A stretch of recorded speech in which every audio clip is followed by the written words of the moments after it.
stepbible.org is a great way to read the Bible and to study it as deep as you like.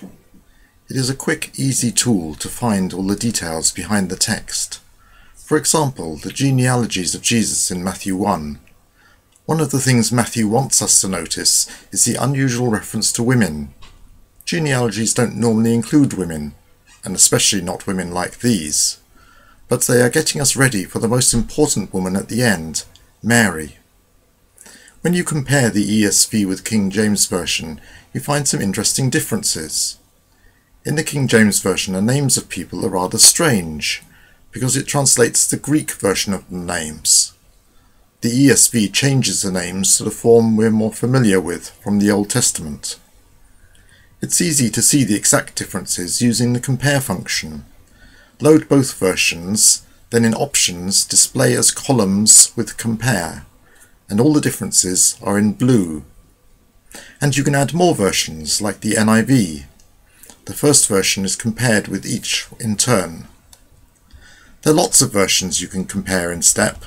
Click on Help and Available Versions and you get a bewildering list. Or for a more helpful list, click on User Guide, Resources, Bibles, Versions. And there you find them grouped into modern versions, older translations, revisions of older translations. These are mostly revisions of the King James Version, of course. Literal renditions, i.e. they try to translate the Hebrew and Greek word by word, so the English is often rather strange, but it's useful for using alongside the originals. And then, of course, the English translations of various ancient translations. It's often useful to load a handful of translations to compare them, but this passage isn't difficult to translate. Now, the first woman is in verse 3, where we read, by Tamar. To find the others, hover over by, and you'll find by Rahab, by Ruth, and by the wife of Uriah. We do know her name, it's Bathsheba, but I think Matthew is making a point. These women all have a tainted past. Each of them have an interesting story. You no doubt remember the story of Ruth, the Moabitess. She was a foreigner. And Rahab, she was a prostitute, or possibly an innkeeper. I know what you tell the children, but let's check it for ourselves. Was she an innkeeper or a prostitute? Select the other panel, then clear the line, and type Rahab and find. There, in the first reference, she's called a prostitute.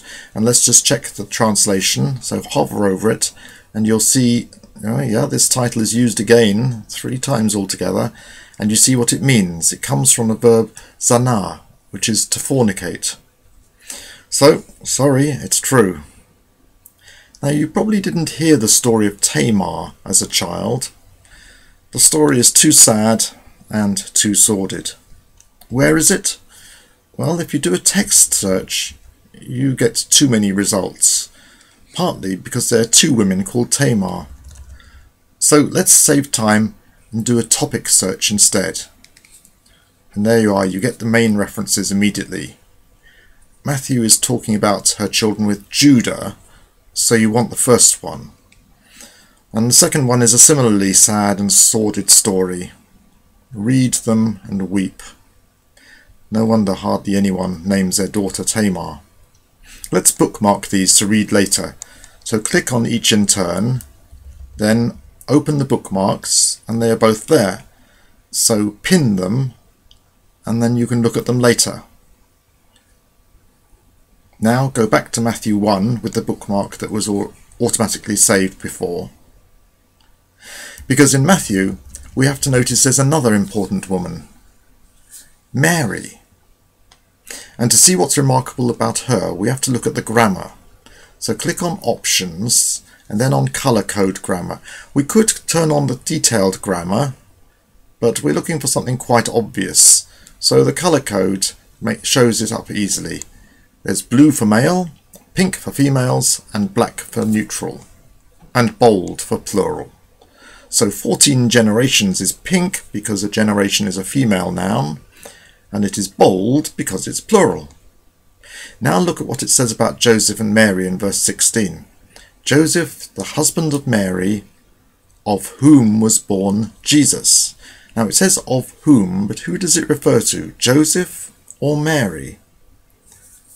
And you can see it's pink, so it's a feminine form, so it refers to Mary.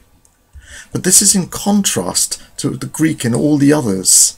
All the other begats in this chapter are for what the father is doing, even when the wife is named. For example, in 1:5, Salmon, the father of Boaz, by Rahab, and Boaz, the father of Obed, by Ruth.